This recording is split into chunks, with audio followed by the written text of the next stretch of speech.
Estamos numa semana decisiva e hoje o dia do Botafogo foi bem agitado. Primeiro saiu a informação de que o Marcinho vai ter que passar por uma outra cirurgia e não deve mais jogar pelo Botafogo. E ainda tivemos um protesto de torcedores no estádio Newton Santos. Os principais alvos foram Pedro Raul e o Barrandegui.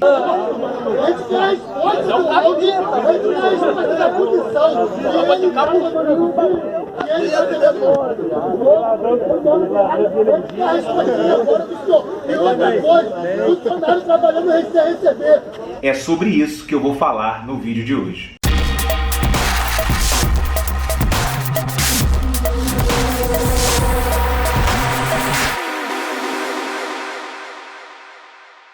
Pessoal, antes de começar a falar sobre esses temas polêmicos, eu vou pedir para vocês darem aquela força para o canal, deixem o like, cliquem no botão inscrever-se e ativem o sininho para receber as notificações dos próximos vídeos. Compartilhem nos grupos e avisem os amigos que aqui no Setor Visitante tem vídeo todos os dias sobre Botafogo, torcida, viagem, botequim e todas aquelas coisas que vocês estão acostumados a ver, tanto aqui quanto no Instagram. Bom, primeiro eu vou falar sobre o caso do Marcinho. Hoje saiu uma informação de que o nosso lateral terá que passar por um novo procedimento cirúrgico no joelho direito, o mesmo que ele lesionou em janeiro. O prazo de recuperação é de 6 semanas. É bom lembrar que os médicos que operaram o Marcinho no início do ano não eram do departamento médico do Botafogo. O clube participou apenas da fisioterapia e do recondicionamento físico do atleta. Dito isto, o jogador não deve mais atuar pelo Botafogo, porque segundo o repórter Thiago Veras, o clube não vai renovar com o Marcinho,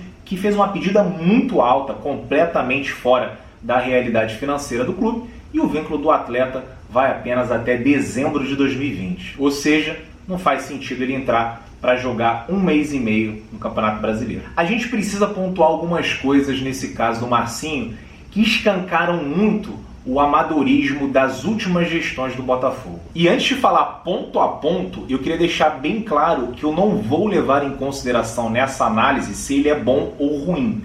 O que eu vou falar não tem nada a ver com isso. Vamos ao primeiro ponto. É claro que a pedida salarial exagerada, acima, por exemplo, do que ganha o Honda, foi um recado do staff do atleta, que era muito perseguido na arquibancada, de que ele não queria ficar em General Severiano. E o Botafogo fez muito bem em não embarcar em nenhuma loucura para ficar com o jogador. Só que desse ponto para trás, o Botafogo fez tudo errado.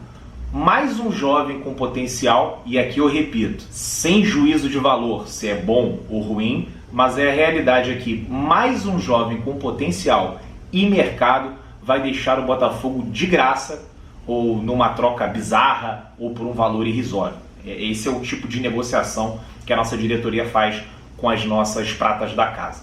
Aconteceu com o Sassá, aconteceu com o Emerson Santos, e aí tem uma outra coisa, a gente não tem que ver onde eles estão agora. O Sassá acabou de ser dispensado do Coxa, o Emerson Santos nem sei onde é que está, mas sim como eles saíram daqui. Eles saíram daqui com algum valor de mercado. Vamos supor que os dois juntos na época, numa avaliação baixíssima, rendessem, sei lá, 8 a 10 milhões de reais.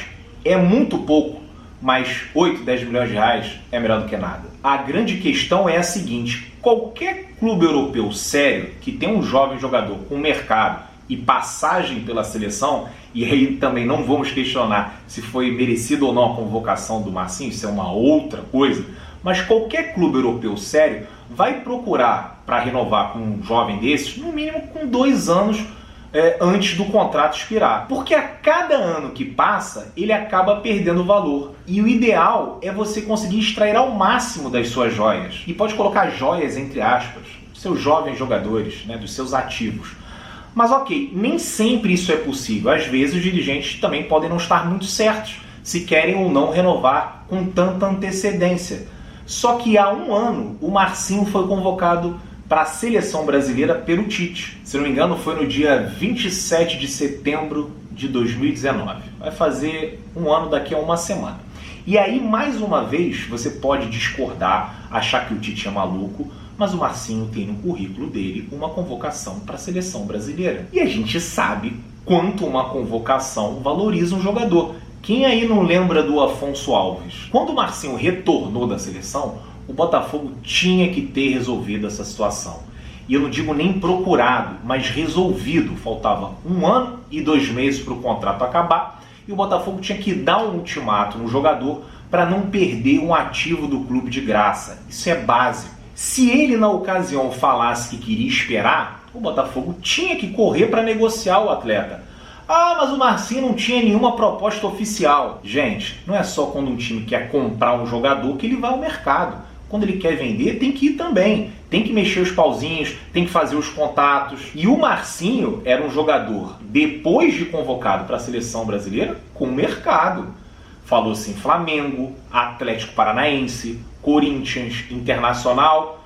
Com certeza tem muito boato nisso aí, também não discordo. Agora, considerando o currículo e a idade, o Marcinho não era um jogador difícil de ser negociado. Que fosse por um valor mais baixo, mas sair de graça no final do ano é inadmissível. Poderiam até envolver numa troca, não por um Marcos Vinícius 2, mas por um jogador que realmente suprisse alguma carência do time. Mas não dá para ficar com o braço cruzado esperando.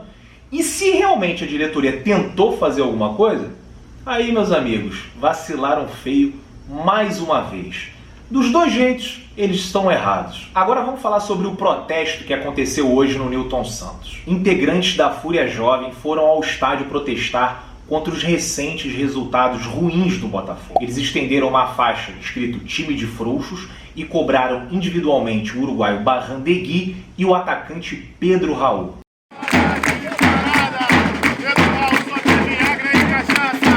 Eu fiz um texto mais cedo no Instagram e além do que eu falei, eu queria acrescentar mais algumas coisas sobre esse assunto. Primeira coisa, galera, em time grande é assim que as coisas funcionam. Um clube do tamanho do Botafogo não pode ter uma vitória em 9 jogos no Brasileirão sem que a torcida fique indignada com os resultados. A nossa campanha no campeonato é ridícula, não tem outra palavra. Eu até entendo que o time tem jogado bem, deu uns vacilos, mas a campanha é ridícula e estamos no Z4. Ou seja, a situação é sim preocupante e a torcida tem todo o direito de cobrar resultados. Eu repito aqui, a Fúria fez muito bem de ir ao estádio, com faixas de protesto e sem agredir ninguém. E esse é um ponto muito importante, o protesto foi pacífico, mas a mensagem de indignação, de revolta, foi transmitida para o elenco, para a comissão técnica e para os diretores do clube. Eu não concordei quando a Fúria pediu a cabeça do Autuori nas redes sociais, mas eu acho que a situação está ali no limite, né? Eu posso até mudar de opinião em 1 ou 2 semanas, só que eu não o demitiria agora. Eu também não concordo com a faixa contra o Barrandegui. Eu acho que não falta sangue, o que falta mesmo é futebol. E aí o problema principal é de quem o contratou, né? Como quem contratou Luiz Otávio, Davi Araújo, Juan Renato e tantos outros. E eu acho que esses caras não deveriam passar batido em qualquer protesto, né? E para não deixar no ar, eu estou falando dos nossos diretores, os principais ali do comitê gestor, aqueles que botam a cara, entre eles o Montenegro, que adora um áudio no WhatsApp, o Rotenberg, que não sai do Twitter, e claro, o principal responsável, o presidente Nelson Mufarrege. Muita gente também achou que faltou uma faixa cobrando os salários atrasados, e eu acho que essa faixa deveria estar presente em qualquer tipo de protesto, porque realmente é um absurdo, e fica mais complicado até de você, como diretor, cobrar os jogadores, né, para dar aquele algo a mais. Mas tirando um ponto ou outro que eu discordo, eu tenho que entender e aceitar que as pessoas enxergam as coisas de maneiras diferentes. E às vezes um detalhe que para mim pode ser muito importante, para uma outra pessoa pode passar despercebido. Portanto, eu achei o protesto extremamente válido. E digo mais, eu gostei muito da faixa Copa do Brasil é obrigação. O pensamento tem que ser esse. Se lá dentro eles são acomodados, o Botafogo é freguês do Vasco, por isso que perdeu, por isso que vai ser eliminado, aqui fora a torcida tem que mostrar ambição para ver se contagia o ambiente.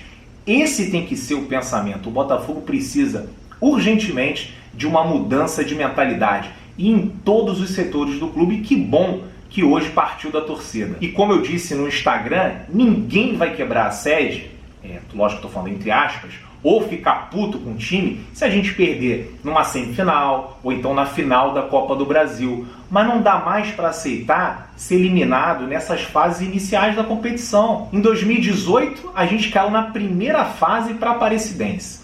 2019 a gente caiu na segunda fase, não me lembro agora se foi segunda ou terceira, mas caiu pro Juventude. Em 2020, a gente vai cair na quarta fase?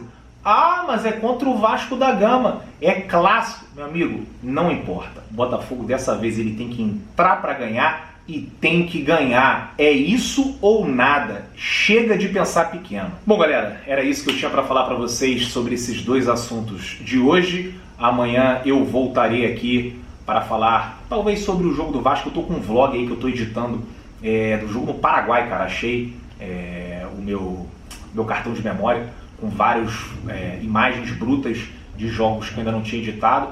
Não sei se eu vou postar isso na sexta-feira ou se eu posto amanhã. Enfim, vamos ver o que vai acontecendo também na semana do Botafogo. Mas quinta-feira a gente tem live aqui pós-jogo. Deve começar a partir das 9 horas, quando termina o jogo lá no Newton Santos. A gente vai jogar contra o Vasco quinta-feira às 19 horas.